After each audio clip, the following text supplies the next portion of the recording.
Assalamualaikum warahmatullahi wabarakatuh. Perkenalkan, nama saya Fadila Febrijana, NPM 1910303018 dari Prodi Pendidikan IPA B. Pada kesempatan kali ini, saya akan menjelaskan tentang LKPD dengan pendekatan inquiry. Nah, LKPD atau merupakan lembar kerja peserta didik. Di sini saya telah membuat LKPD mengenai interaksi makhluk hidup. Saya akan lebih membahas detail tentang simbiosisnya. Di sini merupakan tampilan awal dari LKPD yang sudah saya buat. Kemudian di sini juga ada satuan pendidikannya, yaitu untuk SMP tentunya. Kemudian mata pelajaran IPA, kelasnya itu kelas 7, semesternya 2. Materi pokoknya itu tentang interaksi makhluk dengan lingkungan. Kemudian alokasi yang digunakan yaitu 45 menit. Nah, karena LKPD yang saya buat ini ditujukan untuk siswa SMP kelas 7 nih, maka level inquiry-nya yaitu pada level structured inquiry, di mana menentukan masalah, kemudian prosedurnya itu guru yang akan menentukan, sedangkan siswanya nanti itu akan menarik hasil atau kesimpulannya. Nanti akan kita bahas pada LKPD ini ya. Nah, pertama di sini sudah jelas ya, tentunya ada kompetensi intinya, kemudian ada kompetensi dasarnya. Nah, mengapa sih saya menggunakan kompetensi dasar 4.7, 4-nya ini?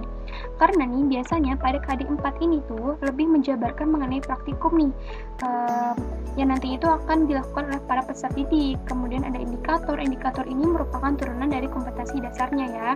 Kemudian ada tujuan. Nah, tujuan ini tuh yang akan dicapai pada praktikum itu apa sih? Jadi ada 3 tujuan nih. Yang pertama itu siswa itu mampu mengidentifikasi simbiosis parasitisme, kemudian simbiosis komensalisme, dan simbiosis mutualisme.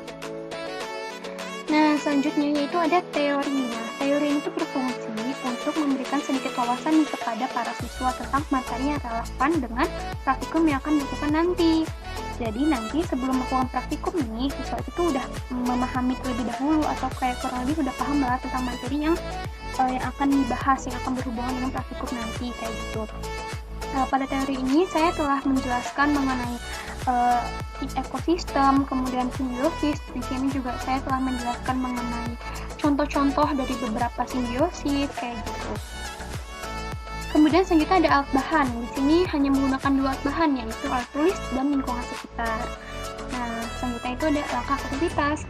Nah, seperti yang sudah saya bahas sedikit tadi nih di awal, itu bahwa orientasi masalah, kemudian rumusan, dan kemudian hipotesisnya itu tuh merupakan guru nih yang menentukan. Nah, jadi tuh siswa itu nanti itu akan mengumpulkan datanya aja nih gitu, dan juga menarik kesimpulan kayak gitu.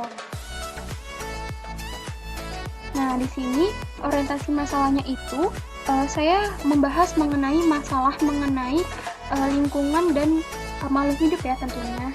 Di sini saya membahas mengenai apa sih yang terjadi apabila lingkungan dan makhluk hidup itu saling berinteraksi, kemudian apa yang terjadi jika antara makhluk hidup yang satu sama yang lain itu nggak melakukan interaksi, itu akan terjadi apa sih? Nah, di sini saya telah menjawabnya kayak gitu. Kemudian ada rumusan masalah. Saya membuat 3 rumusan masalah, kemudian ada hipotesis ini atau dugaan sementara ya, ini itu untuk menjawab dari si rumusan masalahnya itu. Nah, kemudian selanjutnya ada mengumpulkan data. Jadi nanti itu siswa itu diberi kebebasan nih untuk mencari beberapa informasi atau data yang dibutuhkan gitu dari berbagai sumber tentunya yang relevan, tapi ya sesuai dengan permasalahan atau praktikum yang sedang dibahas ini kayak gitu. Kemudian ada langkah kerja. Nah, di sini karena kita itu membutuhkan mengidentifikasi 3 langkah kerja, yaitu ada parasitisme, komensalisme, dan juga mutualisme, maka saya membuat 3 langkah kerja seperti ini agar lebih memudahkan para siswa nanti. Kemudian selanjutnya ada hasil dan data. Nah, karena simbiosis yang akan kita praktikumkan nanti itu tuh para siswa, maksudnya itu tuh ada 3 simbiosis, maka tentunya saya di sini membuat 3 tabel, yaitu untuk simbiosis parasitisme, kemudian simbiosis komensalisme, dan juga tabel untuk simbiosis mutualisme. Nah, nanti itu siswa itu dapat memasukkan hasil dari praktikumnya ini kepada tabel-tabel di sini kayak gitu. Nah, kemudian selanjutnya itu ada analisis data. Nah, jadi siswa yang udah melakukan praktikum nanti kan pasti kan mendapatkan data kan. Nah, siswa itu nanti selanjutnya diminta untuk menganalisis data yang sudah diperoleh nanti nih.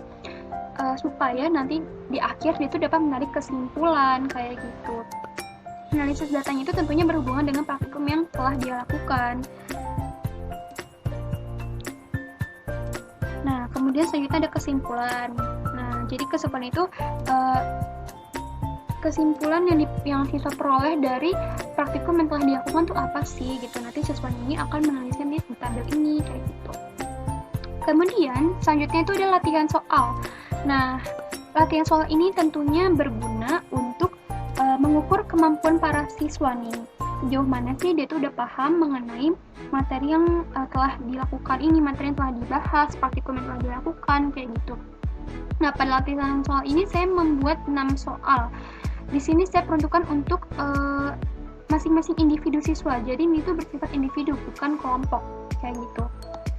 Nah, selanjutnya itu yang terakhir itu tuh ada evaluasi. Nah, sama sih sebenarnya ini tuh berbentuk soal juga. Namun perbedaannya kalau evaluasi di sini saya peruntukkan untuk kelompok. Jadi nanti para siswa tuh dapat bekerja sama satu kelompoknya untuk menjawab soal evaluasi ini gitu. Di sini saya hanya memberikan 3 soal evaluasi saja kayak gitu.